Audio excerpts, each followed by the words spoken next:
Dear students, welcome back. Last year 2022 में UKPSC ने एक एई का एग्ज़ाम कंडक्ट करवाया था और कुछ रीजंस की वजह से वो एग्ज़ाम कैंसिल हो गया और वो दोबारा से होगा। तो आज के लेक्चर में हम उस क्वेश्चन पेपर के सॉल्यूशन और उसके साथ ही ये क्वेश्चंस कहाँ से पिक किए गए हैं, क्या ऐसे सेम क्वेश्चंस किसी ऑब्जेक्टिव बुक्स में अवेलेबल हैं, वो सब देखेंगे। और कमिंग एग्जाम्स के लिए स्ट्रेटजी प्रिपेयर करने में ये वीडियो आपको काफ़ी हेल्पफुल होगा कि क्वेश्चंस किस लेवल के पूछे जाते हैं और क्या डायरेक्टली किसी बुक से क्वेश्चंस आते हैं। तो गुप्ता एंड गुप्ता की बुक है, उससे अराउंड 50% क्वेश्चंस डायरेक्टली पिक किए गए हैं। और यूकेपीएससी का ये ऐसा एग्जाम है कि इसमें आपका कंटेंट बहुत ज़्यादा है, आपके सब्जेक्ट्स बहुत ज़्यादा हैं। तो ऐसे में आपको बहुत ज़्यादा आप टेक्निकल पे फोकस नहीं कर सकते, आपको बाकी सब्जेक्ट्स को भी टाइम देना है। तो हर सब्जेक्ट में आपको कंटेंट को लिमिटेड रखना बहुत ज़रूरी है। तो वीडियो होपफुली आपके लिए बहुत हेल्पफुल होगा। इसमें हम क्वेश्चन नंबर 120 से लेके 180 तक कवर करेंगे। अगर ये क्वेश्चंस डायरेक्टली किसी बुक से कॉपी किए गए हैं तो मैंने यहाँ पर मेंशन भी किया है, जैसे कि ये गुप्ता एंड गुप्ता की बुक है, उसमें क्वेश्चन नंबर 67 है, सेम क्वेश्चन यहाँ पे पूछा गया है।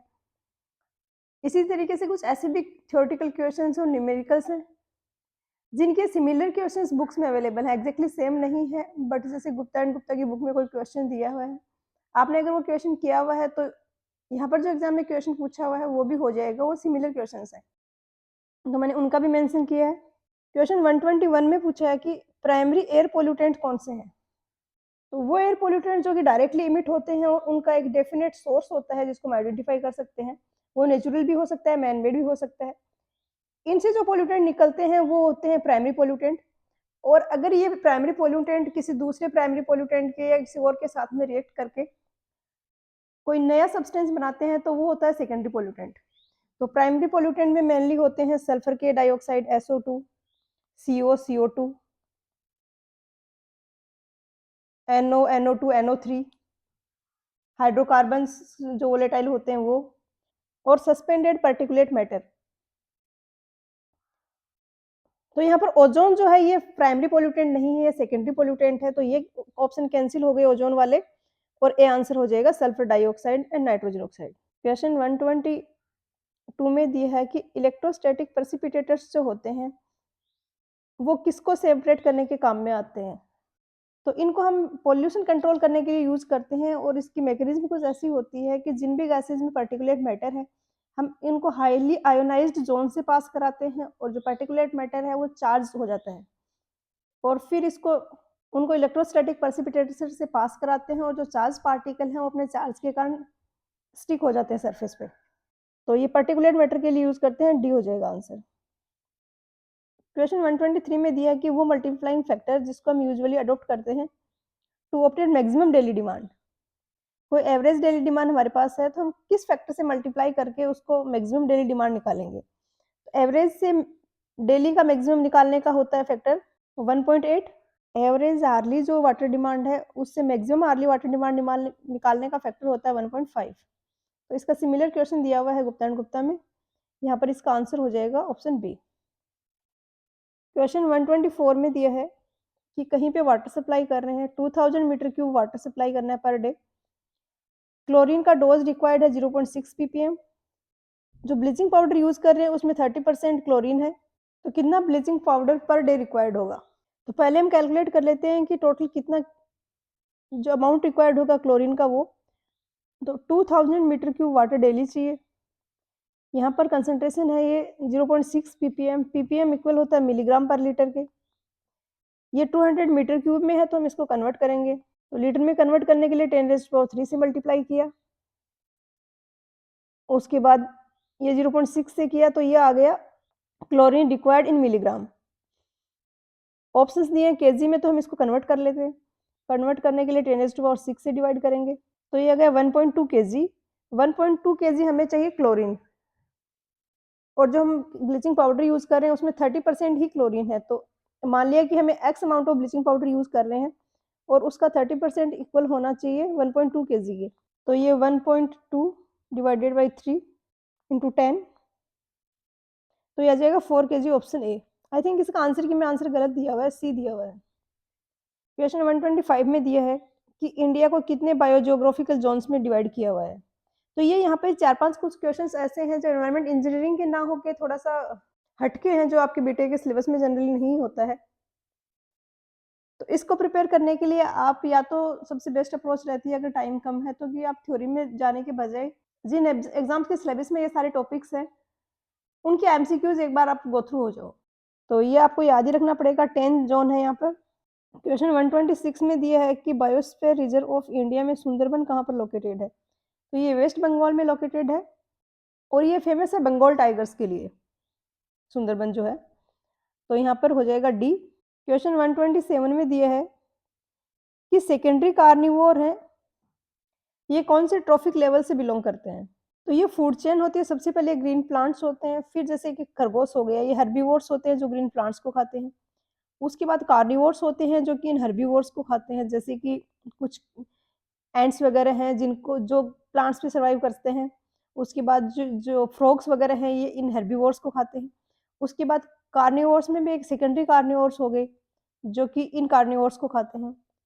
फिर सेकेंडरी कार्निवोर में एक अपर स्टेज और आ गया, जिसमें टाइगर, लायन वगैरह आएँगे, वल्चर आएँगे और इसमें ये ट्रॉफिक लेवल में हो जाता है। ये फर्स्ट जो सबसे नीचे आ रहा है, फिर सेकंड, फिर थर्ड, फोर्थ और ये अपेक्स वाला। तो क्वेश्चन में हमसे सेकेंडरी कार्निवोर का पूछा है, तो ये फोर्थ ट्रॉफिक लेवल में आ रहे हैं इस पिरामिड में, फोर्थ नंबर पे आ रहे हैं नीचे से। तो यहाँ पर हो जाएगा डी। क्वेश्चन 128 में पूछा है कि हैंडपंप में कॉमनली कौन-सा पंप यूज़ करते हैं? तो रेसिप्रोकेटिंग पंप यहाँ पर यूज़ किया जाता है और आंसर होगा ऑप्शन ए। हम इसकी मैकेनिज़्म देखते हैं थोड़ी-सी।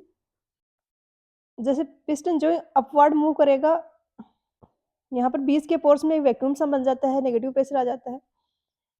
इसके कारण यहाँ पर जो नीचे पाइप में वाटर है, ये ऊपर की तरफ सक हो जाता है और पिस्टन जो ही उससे ऊपर जाता है, ये आउटलेट से बाहर निकल जाता है। ये चेक होल है, जो कि सिर्फ एक ही डायरेक्शन में अलाउ करता है वाटर के फ्लो को।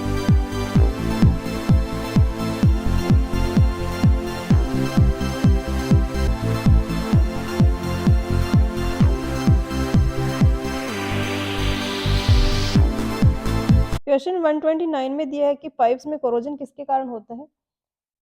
तो पाइप में अगर पीएच वैल्यू कम है और ऑक्सीजन कंटेंट ज़्यादा है वाटर का, तो उस केस में कुछ रिएक्शंस होती हैं, जैसे कि ये ऑक्सीजन H2O के साथ में रिएक्ट करके OH माइनस बनाएगा और ये फेरस के आयन्स के साथ में रिएक्ट करके FeOH2S बनाएँगे और इसके कारण कोरोजन होता है। तो सारे ही फैक्टर्स रिस्पॉन्सिबल हैं, तो डी होगा ऑल ऑफ दीज़। क्वेश्चन 130 में दिया है कि मेसोस्फेयर है वो एटमॉस्फेयर की किस हाइट की जो लेयर है वो है। तो ये सारी लेयर्स होती हैं, फर्स्ट 10 किलोमीटर तक होती है वो ट्रोपोस्फेयर होती है, फिर 10 से लेके 50 तक तो होती है वो स्ट्रेटोस्फेयर है, फिर से 90 तक है मेसोस्फेयर और 90 से ऊपर होता है थर्मोस्फेयर। क्वेश्चन में हमसे पूछा है मेसोस्फेयर का, तो 50 टू 90 किलोमीटर मतलब 50,000 टू 90,000 मीटर होगा। तो यहाँ पर आंसर हो जाएगा ऑप्शन ए। क्वेश्चन 131 में दिया है कि वाटर और वेस्ट वाटर ट्रीटमेंट में कॉमन एब्जॉर्बेंट कौन सा यूज़ करते हैं? तो एक्टिवेटेड कार्बन है जिसको हम यूज़ करते हैं एज एब्जॉर्बेंट और जो भी इम्प्यूरिटीज़ हैं वो इसकी सरफेस पे एब्जॉर्ब हो जाती हैं। एक्टिवेटेड टर्म इसलिए यूज़ की गई है कि ये काफ़ी सुपरफाइन फॉर्म में होता है, इस तरीके से हम इसको प्रोसेस करते हैं कि इसका सरफेस एरिया इंक्रीज हो जाए, क्योंकि जो एब्जॉर्प्शन हो रहा है वो सरफेस पे हो रहा है। इसके कारण सरफेस एरिया बढ़ने के कारण इफेक्टिवनेस है वो बढ़ जाती है। कुछ और भी ऑप्शंस अवेलेबल हैं, बट जो एक्टिवेटेड कार्बन है ये काफ़ी लो कॉस्ट होता है कंपेयर टू अदर ऑप्शंस, तो यही काफ़ी फ्रीक्वेंटली यूज़ किया जाता है। सी हो जाएगा आंसर। क्वेश्चन 132 में पूछा है कि स्लेज वॉल्यूम इंडेक्स है ये किस रेंज में होता है? तो ये होता है 50 टू 150 मिलीग्राम पर ग्राम और बेसिकली ये जो सीवेज है उसकी सेटलमेंट कैरेक्टरिस्टिक को शो करता है। इसमें हम 1 लीटर ऑफ सीवेज लेते हैं और उसको सेटल करने के लिए 30 मिनट्स के लिए छोड़ देते हैं। उस 30 मिनट्स में जितना भी नीचे स्लज इकट्ठा हुआ, उसको हम मेज़र करते हैं एमएल में। तो ऊपर वो वॉल्यूम हम लेते हैं और डिवाइड करते हैं हम इसको जो सस्पेंडेड पार्टिकल में सीवेज के उनकी कंसंट्रेशन से। मिलीग्राम पर लीटर में जो सस्पेंडेड पार्टिकल्स की कंसंट्रेशन है उससे डिवाइड करते हैं। तो ऊपर मिलीलीटर पर लीटर में लिया है, नीचे मिलीग्राम पर लीटर में। तो या तो ये मिलीलीटर पर मिलीग्राम होता है या हम कन्वर्ट करके इसको मिलीलीटर पर ग्राम में कैलकुलेट कर सकते हैं। तो बी हो जाएगा आंसर। क्वेश्चन 133 में दिया है कि वो मेथड जिसको हम जनरली यूज़ करते हैं वाटर डिस्ट्रीब्यूशन सिस्टम को डिज़ाइन करने के लिए। तो 2 मेनली मेथड होते हैं जिसको कि वाटर डिस्ट्रीब्यूशन सिस्टम को एनालिसिस और डिज़ाइन के लिए यूज़ किया जाता है। एक होता है हार्डी-क्रॉस मेथड, दूसरा होता है इक्विवेलेंट पाइप मेथड। तो सी हो जाएगा आंसर। अब जैसे कि यहाँ पे मैंने मेंशन किया है कि गुप्ता एंड गुप्ता का सिमिलर क्वेश्चन है, क्वेश्चन नंबर 78। तो गुप्ता एंड गुप्ता में सेम हार्डी क्रॉस पे एक क्वेश्चन पूछा हुआ है। और अगर आपने वो क्वेश्चन किया है तो आपको आइडिया होगा कि हार्डी क्रॉस मेथड है उसका यूज़ कहाँ होता है, और इस क्वेश्चन को आप बहुत ईज़िली फिर कर लोगे। क्वेश्चन 134 में दिया है कि ग्लोबल एनवायरमेंटल टेम्परेचर है, वो किसके कारण इंक्रीज़ होता है? तो ये तो आप बचपन से पढ़ते आ रहे होंगे, एनवायरमेंट में स्कूल में पढ़ा होगा कि ग्लोबल वार्मिंग के लिए जो मेन रीज़न है वो है CO2 गैस। और CO2 गैस है वो किसके कारण होती है? फॉसिल फ्यूल होता है, उसको हम यूज़ करते हैं। व्हीकल्स में कर रहे हैं या फिर थर्मल प्लांट में कर रहे हैं, इनके कारण CO2 गैस निकलती है और उसके कारण एनवायरमेंटल टेम्परेचर राइज़ होता है। तो सी हो जाएगा। क्वेश्चन 135 है, काफ़ी सिंपल सा है। इसमें दिया है कि ग्रिड चैम्बर को हमें एक लेंथ निकालना है। वेलोसिटी ऑफ फ्लो 2.2 मीटर पर सेकंड है, डिटेंशन टाइम 2 मिनट्स है। तो जैसे कि ये है, तो 2 मिनट्स का मतलब यहाँ पर एंटर होता है सीवेज और यहाँ पर बाहर निकलता है, इसके बीच में 2 मिनट्स का गैप होना चाहिए। तो ये लेंथ अगर एल है, वेलोसिटी 0.2 मीटर पर सेकंड है, तो 2 मिनट्स के डिटेंशन पीरियड के लिए लेंथ हो जाएगा 0.2 इंटू टाइम मीटर पर सेकंड, तो सेकंड में कन्वर्ट कर देंगे इसको, तो ये 60 से करेंगे तो ये आ जाएगा 24 मीटर, ऑप्शन डी। क्वेश्चन 136 में दिया है कि यूट्रोफिकेशन जो होता है वाटर बॉडीज में वो किसके कारण होता है। ये ईएसके एग्जाम में 2007 में आया हुआ क्वेश्चन है। जो भी वाटर बॉडीज हैं, अगर किसी कारण से उनमें न्यूट्रिएंट्स की वैल्यू बहुत ज़्यादा हो गई है, मोस्टली वो किसी ना किसी अदर रीजंस की वजह से होता है, जैसे कोई पॉइंट सोर्स है या फिर कोई लाइन सोर्स है।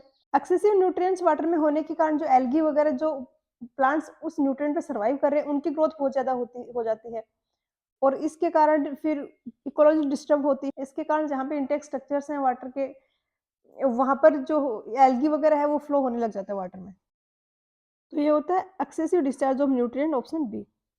क्वेश्चन 137 में दिया है कि थर्मल पावर प्लांट है वो कौन से मेन एयर पोल्यूटेंट ऐड करते हैं एनवायरनमेंट में।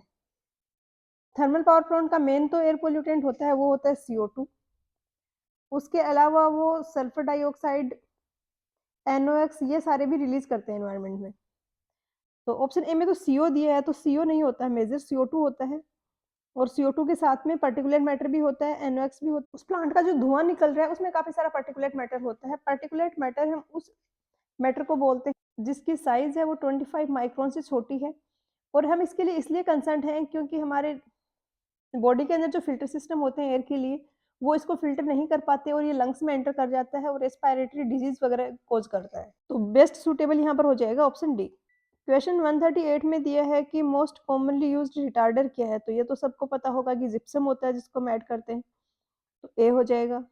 क्वेश्चन 139 में दिया है कि ब्रिक की मैसनरी है उसमें फ्रॉग जो है ब्रिक में, उसको हम कहाँ पर रखते हैं। तो ये अगर ब्रिक है तो यहाँ पर एक होल सा बना होता है, टॉप सरफेस पे हम इसको रखते हैं और इसका रीज़न ये है कि इसके ऊपर हम दूसरी सरफेस रखेंगे ब्रिक की, ये दूसरी ब्रिक है, इसका इस तरीके से होगा ऊपर जो फ्रॉग होगा वो। तो इसको रख के बीच में जब हम मोटार लगाते हैं, ये येलो कलर से मैं शो कर रही हूँ मोटार को, तो ये मोटार यहाँ पर बीच में भी है और वो इसके अंदर भी जाएगा, इसके अंदर भी फिल होगा। तो इसके कारण इनमें एडेशन अच्छे से बनेगा, ये एज ए सियर की एक्ट करेगा, ये फ्रॉग के अंदर जो मोटार फिल किया हुआ है वो। तो इसलिए इसको टॉप फेस पे रखते हैं। क्वेश्चन 140 में दिया है कि एक स्टेयरकेस है जिसमें राइजर है, उसकी हाइट 15 सेंटीमीटर है, नंबर ऑफ ट्रेड्स है वो 18 है, 2 फ्लाइट है स्टेयर्स में, तो हाइट ऑफ स्टेयरकेस क्या होगा। तो सबसे पहले तो आपको ये पता होना चाहिए कि नंबर ऑफ राइजर्स और नंबर ऑफ ट्रेड्स में क्या रिलेशन होता है। क्योंकि यहाँ पर नंबर ऑफ ट्रेड्स दिया है, नंबर ऑफ राइजर नहीं दिया है, तो हमें उससे कैलकुलेट करना पड़ेगा। तो ये जैसे कि वो स्टेयरकेस है, ब्लू जो से जो शो किए हुए हैं वो राइज को मैंने किया हुआ है, ये 7 नंबर राइज हो गया, ये 8 नंबर राइज हो गया, और जो रेड से शो किया हुआ है वो ट्रेड है और ये यहाँ पर लैंडिंग है।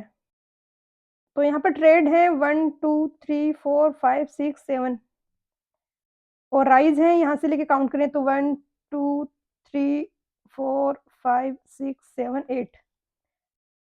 तो इससे हमें ये पता चल रहा है कि नंबर ऑफ राइज होगा वो नंबर ऑफ ट्रेड से एक ज्यादा होगा एक सिंगल फ्लाइट में, क्योंकि लैंडिंग के बाद फिर से एक फ्लाइट आ रही है जैसा कि क्वेश्चन में दिया हुआ है। तो उस केस में फिर से नंबर ऑफ राइज और नंबर ऑफ ट्रेड में एक का डिफरेंस आ जाएगा, क्योंकि लैंडिंग को यहाँ पर हम ट्रेड नहीं काउंट करेंगे और जो लास्ट का होगा अपर फ्लोर उसको भी नहीं काउंट करेंगे। तो सेम ऐसी सिचुएशन वहां पर बनेगी। तो नंबर ऑफ ट्रेड दिया 18, तो सिंगल फ्लाइट में नंबर ऑफ ट्रेड होगा 9, नंबर ऑफ राइज होगा 10 एक सिंगल फ्लाइट के लिए, 2 फ्लाइट है तो दोनों के लिए नंबर ऑफ राइज हो जाएगा 20 और एक राइज है उसकी हाइट दी हुई है 15 सेंटीमीटर, तो इसको 0.15 से मल्टीप्लाई करेंगे तो ये आ जाएगा 300 सेंटीमीटर या 3 मीटर। तो बी आंसर होगा यहाँ पर। क्वेश्चन 141 में दिया है कि हार्डेस्ट मिनरल कौन सा होगा इन सब ऑप्शंस में से। तो ये थोड़ा सा कंफ्यूजिंग है। अगर डायमंड ऑप्शन में है तब तो सबसे हार्डेस्ट डायमंड ही होता है, उसकी 10 होती है हार्डनेस, पर डायमंड यहाँ पर है नहीं ऑप्शंस में। तो इसके अलावा जो ऑप्शंस है मैं इनकी हार्डनेस लिखती हूँ। क्वार्ट्ज की होती है 7, गार्नेट की होती है 6.5 टू 7.5, इसकी होती है 5 टू 6 और फेल्डस्पार की होती है 6 टू 6.5। तो ये थोड़ा सा कंफ्यूजिंग है। इसका आंसर की मैं कहीं पर सी भी दिया हुआ क्वार्ट्ज कुछ सोर्सेज में, बट यहाँ पर इन्होंने आंसर की मैं इसको गार्नेट को सही माना है। क्वेश्चन 142 है, इसमें पूछा है कि जब हम ब्रिक बना रहे हैं तो जो क्ले हम ले रहे हैं उसमें अगर सिलिका का कंटेंट ज़्यादा हुआ तो क्या होगा। तो एक्सेस सिलिका होती है वो ब्रिटल और वीक बनाती है ब्रिक्स को, और सिलिका का परसेंटेज सबसे ज़्यादा होता है, ये 50 टू 60% होता है। तो यहाँ पर आंसर होगा सी। इसके अलावा एल्यूमिना होता है जो 20 टू 30% होता है, ये प्लास्टिसिटी इम्पार्ट करता है। और अगर एक्सेस है रो ब्रिक्स में एल्यूमिना तो ब्रिक्स हैं वो श्रिंक और रैपिंग होगी उनमें ड्राइंग और बर्निंग के टाइम पे। क्वेश्चन 143 में दिया है कि वाल पुट्टी है, इसके मेन कॉन्स्टिट्यूएंट क्या है। तो ये होता है कैल्शियम कार्बोनेट और लिंसीड ऑयल, तो ए हो जाएगा। क्वेश्चन 144 में दिया है कि क्रस्ट पोट्री है ये किसके मैन्युफैक्चरिंग में यूज होती है। तो टेराकोटा की मैन्युफैक्चरिंग में इसको यूज किया जाता है। टेराकोटा है ये काइंड ऑफ अर्थनवेयर ही है, जिसमें ड्राई क्ले का होता है 8 पार्ट्स, 3 पार्ट्स होता है क्रस्ट पोट्री, 2 पार्ट्स होता है सैंड का और 1 पार्ट ग्राउंड ग्लास का होता है, और इनको बर्न करते हैं हाई टेम्परेचर पर। कहीं पे हमें पोरस टेराकोटा बनाना है जैसे कि ये मटके हैं, तो इनके लिए सोडस्ट को हम ऐड कर सकते हैं। और बिल्डिंग में जो ऑर्नामेंटल वर्क होता है जो स्टोन का भी हम कर सकते हैं, उसका सब्स्टिट्यूट है ये। स्टोन का बिल्डिंग में ऑर्नामेंटल वर्क होता है वो काफ़ी एक्सपेंसिव होता है, तो उसका सब्स्टिट्यूट हम टेराकोटा को यूज कर सकते हैं। तो डी हो जाएगा आंसर। क्वेश्चन 145 में दिया है कि 1 क्यूबिक मीटर के ब्रिक मेसनरी वर्क में नंबर ऑफ ब्रिक्स रिक्वायर्ड क्या होगी। तो 1 मीटर क्यूब है, ये ब्रिक मैसनरी का वॉल्यूम है। एक ब्रिक है उसमें मोर्टार अप्लाई करने के बाद उसका वॉल्यूम होता है 0.2 इंटू 0.1 इंटू 0.1, क्योंकि उसकी साइज है 20 सेमी, 10 सेमी इंटू 10 सेमी।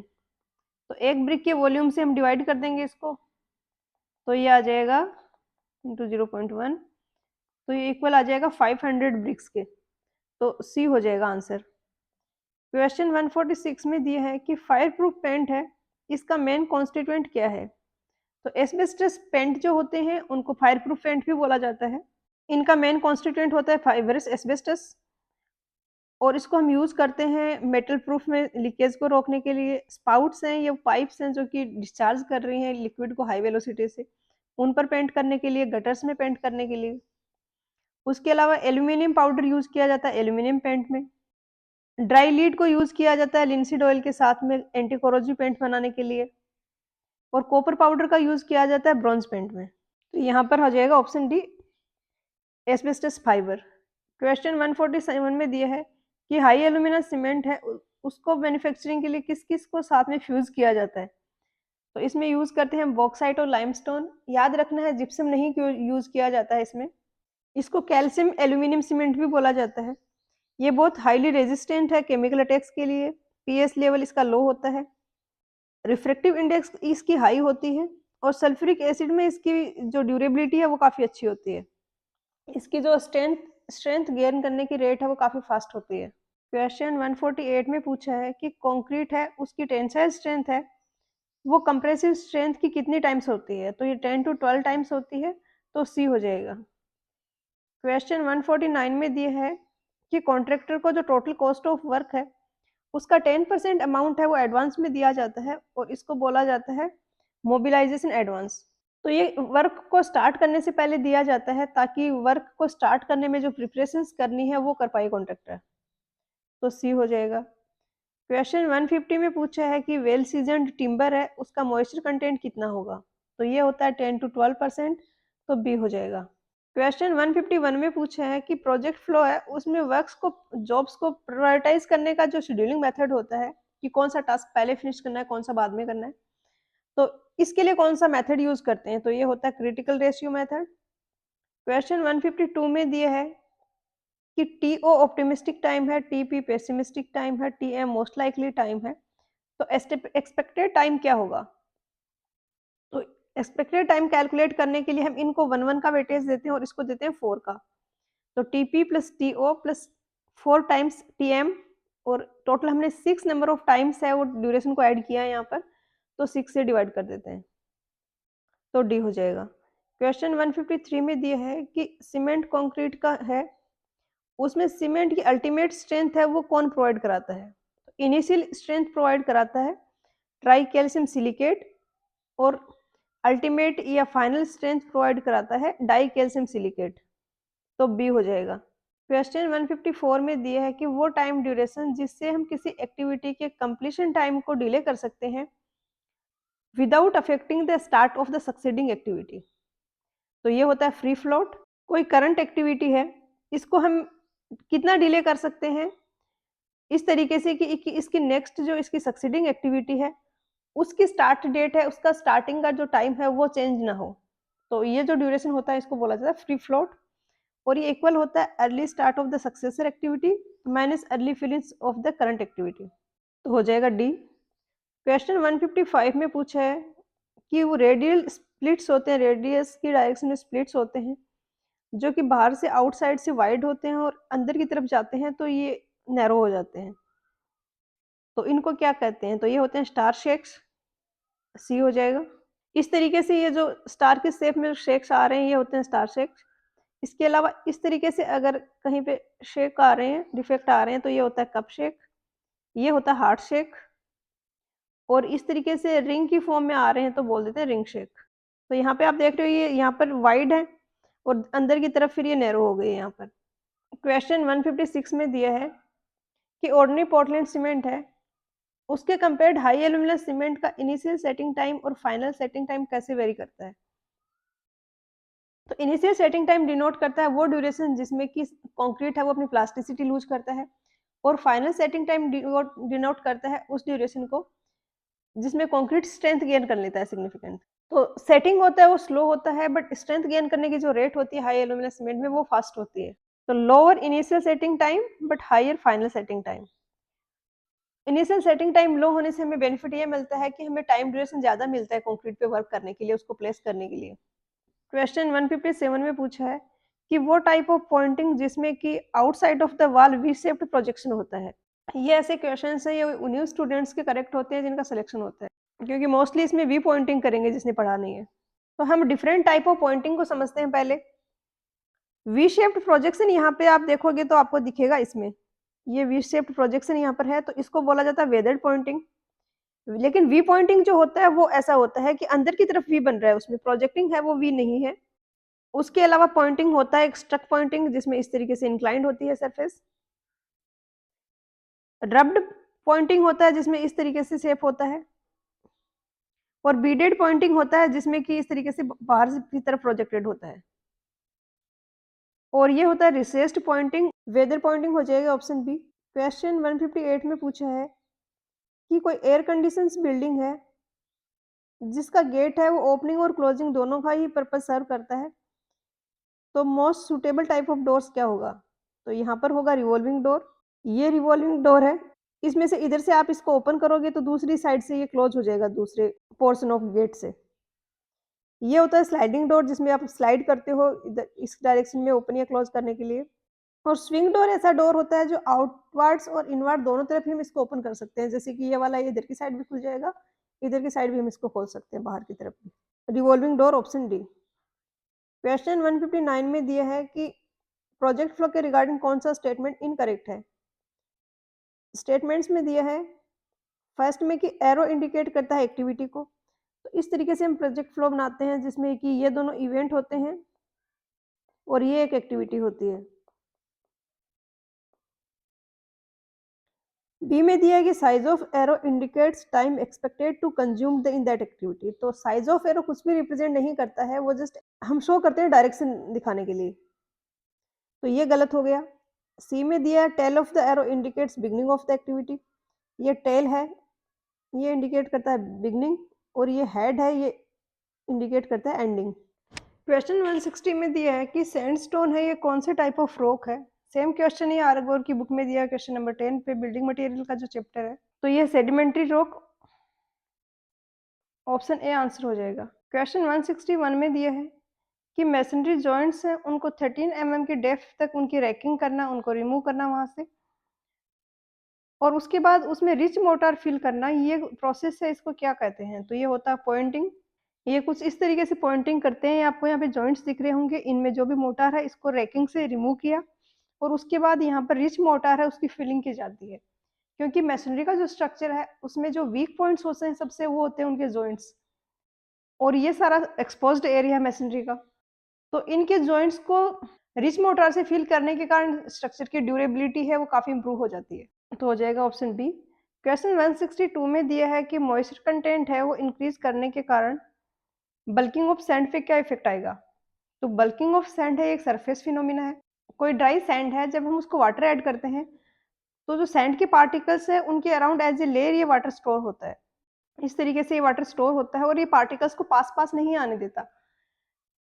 इसके कारण सैंड का वॉल्यूम बढ़ जाता है, और ये एक लिमिट तक होता है, ये मैक्सिमम पे पहुंचता है, और उसके बाद में अगर हम वाटर को फिर से ऐड करेंगे तो ये डिक्रीज होने लग जाता है।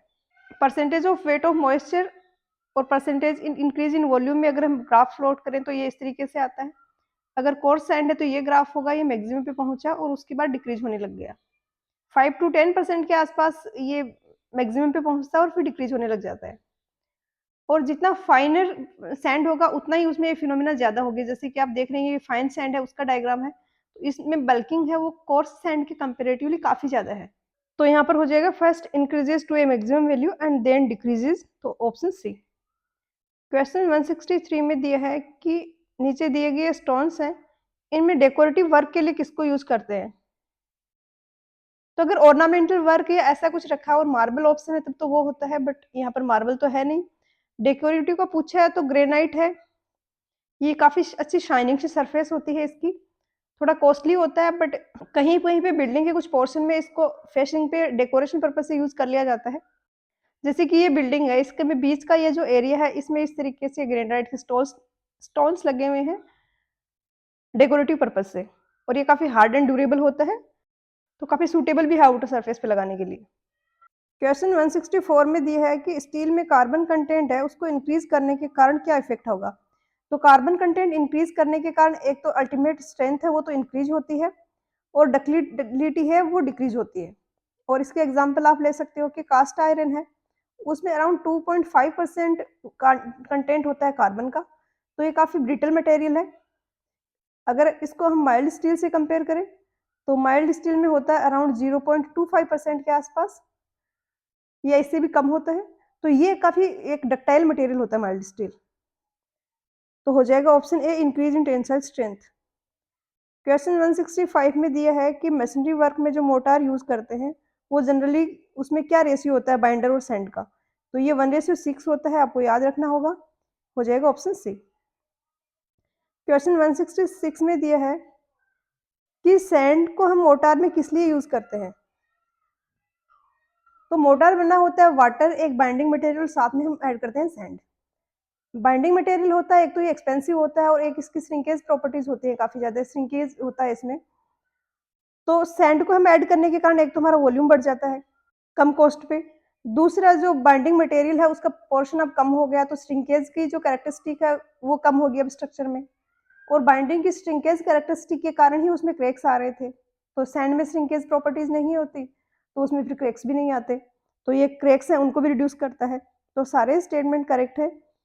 ये आईईएस की एग्जाम में 2014 में एक क्वेश्चन आया था जिसमें 5 स्टेटमेंट दिए थे, और उनमें फिर ऑप्शंस बनाए हुए थे अलग अलग कि कौन से स्टेटमेंट्स हैं वो करेक्ट है, और इस क्वेश्चन में उनके करेक्ट वाले ऑप्शंस को पिक करके फिर ये क्वेश्चन फ्रेम कर दिया। क्वेश्चन 167 में दिया है कि बेंकलमैन बीम डिफ्लेक्शन मेथड है, ये किसके डिजाइन के लिए यूज करते हैं। तो ये बेंटली बीम डिफ्लेक्शन एक मेथड होता है डिजाइन का। इसमें एक हमारे पास डिवाइस होती है जिसके कि हम जो पेमेंट है उसका डिफ्लेक्शन निकालते हैं और इससे हमारे पास जो पेमेंट बना हुआ है उसकी स्ट्रेंथ भी इवैल्यूएट कर सकते हैं और डिजाइन भी कर सकते हैं। तो ये फ्लेक्सिबल पेमेंट्स के लिए होता है, तो बी हो जाएगा। क्वेश्चन 168 में दिया है कि एक रोड है जिस पर व्हीकल्स मूव करें 60 किलोमीटर पर आवर की स्पीड से और एक हॉरिजॉन्टल कर्व उसमें है जिसकी रेडियस है 128 मीटर। लेटरल फ्रिक्शन अगर 0.15 है तो डिजाइन ऑफ सुपर एलिवेशन क्या होगा? तो हमें पता है कि ई प्लस एफ इक्वल होता है वी स्क्वायर अपॉन 127 आर के और ये फॉर्मूले आपको किलोमीटर पर आवर वाले फॉर्म में ये इस तरीके से भी ज़रूर याद रखने हैं क्योंकि एग्जाम में या जो भी ऑब्जेक्टिव एग्जाम है इनमें टाइम का बहुत बड़ा कॉन्स्टेंट होता है और काफ़ी बार कैलकुलेशन इतनी टफ होती है कि आप क्वेश्चन को अटेम्प्ट करने भी लगते हो और फिर बीच में छोड़ना पड़ता है। तो यहाँ पर जस्ट आपको वैल्यूज पुट कर देनी है। मैंने थोड़ा सा हिंट यहाँ पर दिया है कि इस टाइप की कैलकुलेशन है उसको आप कैसे क्विकली सोल्व कर सकते हो। जैसे कि ये वैल्यूज आ गई यहाँ पर मेरे पास। अब मैंने क्या किया इसको थोड़ा सा सिंप्लीफाई करने के लिए मैंने इसका अप्रोक्सीमेशन कर लिया। 127 को मैंने अज्यूम कर लिया 125। 125 एज्यूम करने के कारण मेरा आंसर निकल के आएगा वो एक्चुअल से थोड़ा सा ज़्यादा होगा। तो मैंने ये एरो लगा दिया कि मेरा आंसर थोड़ा सा ज़्यादा है। इसके बाद ये 125 होने से अब कैलकुलेशंस ईजी हो गई है। 900 को मैंने 25 से डिवाइड किया तो ये 9 इंटू 4 आ गया, 125 का 5 आ गया, 32 है, 4 से ये 8 आ गया यहाँ पर और 9/40। तो ये काफ़ी आसान हो गया, 0.075 आया जो कि यहाँ पर ऑप्शन ए में दिया है 0.07, तो ये आंसर हो जाएगा। क्वेश्चन 169 में दिया है कि एनोस्कोप है ये क्या डिटरमाइन करने के लिए यूज़ करते हैं? तो हाईवे में किसी भी पर्टिकुलर पॉइंट पर जो स्पीड है उसको बोलते हैं स्पॉट स्पीड और उसको डिटरमाइन करने के लिए एनोस्कोप का यूज़ होता है, तो ऑप्शन ए हो जाएगा। क्वेश्चन 170 में दिया है कि जो गैराजेस और गोडाउन्स में जो नॉर्मली डोर यूज़ होते हैं वो कौन से होते हैं? तो ये रोलिंग शटर डोर होते हैं। आप अगर किसी छोटे टाउन से बिलोंग करते हो तो आपने दुकानों पे ऐसे गेट देखे होंगे कि ऐसे एक हॉरिजॉन्टल रोड भी होती है और ये शटर होता है, ये इसके चारों तरफ ऐसे समेटा जाता है जैसे एक कागज़ को आप रोल करते हो उस तरीके से और इसको अगर हमें बंद करना है गेट को तो हम इसको नीचे से ड्रैग करते हैं तो ये क्लोज़ हो जाता है। तो एक तो ये है कि कोई भी आस-पास इनकन्वीनियंस नहीं करता, कोई कंजेशन नहीं करता, कोई स्पेस ऑक्यूपाई नहीं करता जब ओपन किया हुआ है तो। और दूसरा इसकी स्ट्रेंथ काफ़ी अच्छी होती है, तो ऐसी जगहों पे इसको यूज़ करते हैं, तो ए हो जाएगा। क्वेश्चन 171 में दिया है कि प्लेन टेरेन के लिए आईआरसी की गाइडलाइन के अकॉर्डिंग रूलिंग ग्रेडिएंट और लिमिटिंग ग्रेडिएंट की वैल्यू क्या होगी? तो ये आपको याद रखनी होंगी। अगर पूरा नहीं याद रख सकें तो एटलीस्ट ये रूलिंग वाला कॉलम तो आप ज़रूर याद रखें। तो प्लेन्स के लिए ये 1/30 होता है, रूलिंग ग्रेडिएंट और लिमिटिंग होता है 1/20। तो ये हो जाएगा डी, रूलिंग 1/30, लिमिटिंग 1/20। क्वेश्चन 172 में दिया है कि आईआरसी की गाइडलाइन के अकॉर्डिंग ओवरटेकिंग जोन है उसकी मिनिमम लेंथ क्या होगी? दो लेंथ डिफाइंड है ओवरटेकिंग जोन की, एक तो मिनिमम होती है जो होती है 3 टाइम्स ऑफ ओएसडी और एक होती है डिजायरेबल, तो वो होती है 5 टाइप ऑफ ओएसडी। तो क्वेश्चन में पूछा है मिनिमम का, तो ये हो जाएगा ऑप्शन सी। क्वेश्चन 173 में दिया है कि दो व्हीकल्स है अपोजिट डायरेक्शन में आ रहे हैं, स्पीड है उनकी 25 मीटर पर सेकेंड, परसेप्शन रिएक्शन टाइम है 2.5 second, coefficient of longitudinal friction है 0.5 और ब्रेक एफिशिएंसी 50%। एक तो इस तरीके से अगर क्वेश्चन में ब्रेक एफिशिएंसी भी दी है तो ब्रेक एफिशिएंसी के कारण फ्रिक्शन फैक्टर है इसकी वैल्यू रिड्यूस हो जाती है। एफिशिएंसी से हम फैक्टर को मल्टीप्लाई कर देते हैं, जैसे कि यहाँ पे इफेक्टिव फ्रिक्शन फैक्टर जो होगा वो हो जाएगा 0.5 इंटू 50% है तो 0.5 से मल्टीप्लाई करेंगे तो ये आ जाएगा 0.25। इसके बाद जी की वैल्यू दी है 10 मीटर पर सेकेंड और पूछा है कि कोलिजन को अवॉइड करने के लिए मिनिमम डिस्टेंस रिक्वायर्ड है वो क्या होगी? तो इस तरीके से ये रोड है, इसमें 2 व्हीकल्स आ रहे हैं, किधर से आ रहा है, किधर से आ रहा है। पहले मैं इसके लिए स्टॉपिंग साइड डिस्टेंस कैलकुलेट कर लेती हूँ, इसको कितना मिनिमम डिस्टेंस चाहिए रुकने के लिए, उतना ही फिर इसको चाहिए और कोलिजन को अवॉइड करने के लिए जो मिनिमम डिस्टेंस रिक्वायर्ड है वो एक व्हीकल को चाहिए उसका ट्वाइस हो जाएगा क्योंकि दोनों की स्पीड है वो सेम है। तो एफ आ गया 0.25। स्टॉपिंग साइड डिस्टेंस होता है VT plus V square upon 2gf। V की वैल्यू रख दी, जी की वैल्यू रख दी, एफ की वैल्यू रख दी, तो ये आया 187.5। सिंपल सी कैलकुलेशंस है, आपको न्यूमेरिकल वैल्यूज ऐसी दी है कि कैलकुलेशंस इजी रहे। अब 187.5 तो चाहिए एक व्हीकल को रुकने के लिए, इसका ट्वाइस हो जाएगा क्योंकि दोनों साइड से व्हीकल्स आ रहे हैं सेम स्पीड से, तो आएगा 375 मीटर। अब यहाँ पे 187.5 मीटर भी आंसर दिया है और काफ़ी बार एग्ज़ाम के प्रेशर में आप इतने जल्दीबाज़ी में होते हो कि पूरा क्वेश्चन करने के बाद भी ऐसी मिस्टेक कर देते हो कि गलत हो जाता है। तो मैंने पहले भी आपको बताया कि सारे ऑप्शंस रीड करने हैं एक बार आंसर टिक करने से पहले।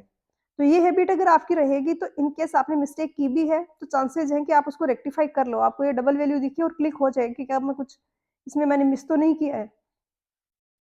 तो यहाँ पर सी हो जाएगा। क्वेश्चन 174 में दिया है कि number of potential conflict points जो हैं एक two lane two way traffic road पे कितने होंगे? तो ये इंटरसेक्शन है टू लेन ट्रैफिक रोड का, जिसमें मेजर कॉन्फ्लिक्ट क्रॉसिंग वाले होते हैं वो होते हैं 16 कि इधर से व्हीकल आ रहा है, दूसरा सामने से आ रहा है और कोलिजन हो गया। माइनर कॉन्फ्लिक्ट वाले होते हैं कि एक व्हीकल इधर जा रहा था और दूसरा ये इधर से इसने मर्ज होना था इस ट्रैफिक में और उसके कारण कोलिजन हो गया। तो ये होते हैं माइनर वाले। तो व्हीकलर कॉन्फ्लिक्ट तो हो गए 24 और 8 होते हैं पेडेस्ट्रियन वाले। बट क्वेश्चन में पेडेस्ट्रियन वाले नहीं पूछे हैं तो 24 होगा क्योंकि इसमें दिया है विदाउट पेडेस्ट्रियन एक्टिविटी, तो 24 हो जाएगा डी। क्वेश्चन 175 में दिया है कि नीचे जो टेस्ट दिए हैं इनमें से कौन सा ऐसा टेस्ट है जो कि हम बिटुमिन की क्वालिटी चेक करने के लिए परफॉर्म करते हैं। तो सारे टेस्ट हैं बिटुमिन के ही हैं, place and fire test, loss on heating penetration, तो डी हो जाएगा। क्वेश्चन 176 में दिया है कि करेक्ट स्टेटमेंट को पिक करना है। ये स्टेटमेंट्स दिए हैं रोड में जो एक्स्ट्रा वाइडनिंग देते हैं उसके रिगार्डिंग। तो हम एक बार ये देखते हैं कि होती क्या है एक्स्ट्रा वाइडनिंग। ये जैसे कि रोड है, ये इस तरीके से कोई रोड जा रही थी और इसमें ये कर्व आ गया, यहाँ पर सर्कुलर कर्व आया। इस कर्व के कारण हम यहाँ पर इस रोड की विड्थ बढ़ा देते हैं। ये जो मैं यहाँ पर डार्क शो कर रही हूँ, इतनी विड्थ हमने यहाँ पर एक्स्ट्रा प्रोवाइड की है इस कर्व के कारण। और इसके 2 कंपोनेंट होते हैं, एक होता है मैकेनिकल, एक होता है साइकोलॉजिकल। मैकेनिकल डिपेंड करता है नंबर ऑफ लेन्स पे, इसका फॉर्मूला होता है NL²/2R। N यहाँ पर नंबर ऑफ लेन्स है, L है वो व्हीकल है उसकी लेंथ है और R है ये रेडियस है। साइकोलॉजिकल होता है V/9.5√R, V वेलोसिटी है और R है वो रेडियस है। तो अब हम ऑप्शंस देखें तो ए में दिया है कि साइकोलॉजिकल वाला डिपेंड करता है ट्रैफिक लेंस पे, तो गलत हो गया। बी में दिया है मैकेनिकल एक्स्ट्रा वाइडनिंग डिपेंड करता है स्पीड ऑफ व्हीकल्स पे, तो मैकेनिकल वाला तो था NL²/2R, इसमें V नहीं आ रहा था तो ये भी गलत हो गया। सी में दिया है psychological extra widening depends upon length of the wheel base, ये भी गलत हो गया। तो डी है जो है ये होगा करेक्ट। इसमें दिया है कि मैकेनिकल एक्स्ट्रा वाइडनिंग डिपेंड करता है length of wheel base and radius of curve, तो ये NL²/2R होता है, तो ये डी करेक्ट हो गया। क्वेश्चन 177 में दिया है कि कोलिजन डायग्राम का पर्पस क्या है। तो कहीं पर भी रोड में इंटरसेक्शन वगैरह ऐसे पॉइंट्स हैं जहाँ पर कि एक्सीडेंट ज़्यादा हो रहे हैं, उनका कोलिजन डायग्राम प्लॉट किया जाता है। जैसे कि ये वाले जो है ये शो कर रहे हैं कोलिजन्स को और यहाँ पर लिखा है कि कोलिजन किस-किस के बीच में हो रहा है। ये आउट ऑफ कंट्रोल होने के कारण हो रहा है, ये पर्सनल इंजरी यहाँ पे हुई है। तो जो-जो भी एक्सीडेंट्स वहाँ पे हुए हैं, जो कोलिजन्स हुए हैं, उनको उसमें मार्क करते हैं हम सारों को और उसको स्टडी करते हैं ताकि हम कोई रेमेडियल मेजर्स ले पाएँ इनको रिमूव करने के लिए, ताकि फ्यूचर में ऐसे एक्सीडेंट्स ना हों। क्वेश्चन 177 में हो जाएगा study pattern of accidents and take remedial measures. यहाँ पर भी ए भी पार्शियली करेक्ट है बट सी है ये ज़्यादा बेटर एक्सप्लेनेशन दे रहा है पर्पज ऑफ कोलिजन डायग्राम के लिए। क्वेश्चन 178 में दिया है कि ड्राई बार्स हैं वो कौन सी होती हैं। तो जैसे कि ये रोड है कोई, रिजिड पेमेंट है कंक्रीट का, इस तरीके से लॉन्गिट्यूडनल जॉइंट्स पे जो बार प्रोवाइड करते हैं उनको बोलते हैं टाई बार और इस तरीके से ट्रांसवर्स जॉइंट्स पे जो प्रोवाइड करते हैं उनको बोलते हैं डबल बार्स। तो टाई बार का पूछा है तो बी हो जाएगा। क्वेश्चन 179 में दिया है कि मैक्सिमम ग्रेड कंपनसेशन क्या होगा किसी कर्व का। तो इसमें 2-3 इंपॉर्टेंट पॉइंट्स बनते हैं। इसमें क्या होता है कि कहीं पर हिली एरिया है, वहाँ पर अप ग्रेडियंट डाउन ग्रेडियंट है और उसी के साथ हॉरिजॉन्टल कर्व भी आ जाता है। व्हीकल को जितना ट्रैक्टिव फोर्स पहले मिल रहा था अप ग्रेडियंट जाने के लिए उतना अब नहीं मिल पाता क्योंकि उस साथ में हॉरिजॉन्टल कर्व भी है, तो ट्रैक्टिव फोर्स जो मिल रहा है वो कम हो जाता है। इसको कंपनसेट करने के लिए जो परमिसिबल ग्रेडियंट है उनकी वैल्यू ही घटा दी जाती है और ये फॉर्मूला इसका होता है 30+R/R। ये परसेंटेज में ग्रेडियंट कंपनसेशन देगा जो जितने से ग्रेडियंट को हमें रिड्यूस करना है जिस वैल्यू से, और इसकी मैक्सिमम वैल्यू होती है 75/R%। इससे ज़्यादा ग्रेड कंपनसेशन नहीं देंगे चाहे इस फॉर्मूले से निकाल रहे हैं वो वैल्यू ज़्यादा ही क्यों ना आए। एक और यहाँ पर इम्पोर्टेंट पॉइंट है कि जहाँ पर भी ग्रेडियंट है वो 4% से कम है, तो वहाँ पर कोई ग्रेड कंपनसेशन नहीं दिया जाता। तो यहाँ पर हो जाएगा ऑप्शन बी। क्वेश्चन 180 में दिया है कि अलोंग द कर्व अगर हमें पार्किंग करनी है तो मैक्सिमम नंबर ऑफ व्हीकल्स है, वो किस एंगल पे पार्क हो पाएँगे? जैसे कि ये कोई रोड है, अब इसमें अगर विड्थ सफिशिएंट है, जो कि हम अज़्यूम कर रहे हैं यहाँ पर कि विड्थ है वो सफिशिएंट है, तो एक तो व्हीकल्स को इस तरीके से अगर रोड के अलोंग पार्क किया जाए, तो जो नंबर ऑफ व्हीकल्स होंगे और 90 डिग्री पे जो पार्क किया जाए तो नंबर ऑफ व्हीकल्स होंगे। तो ऑब्वियसली इस तरीके से पार्क करेंगे 90 डिग्री पे तो नंबर ऑफ व्हीकल्स ज़्यादा पार्क हो पाएँगे, क्योंकि व्हीकल की जो विड्थ वाली डायमेंशन है वो काफ़ी कम होती है लेंथ के कंपैरेटिवली। तो यहाँ पर डी होगा 90 डिग्री एंगल पार्किंग।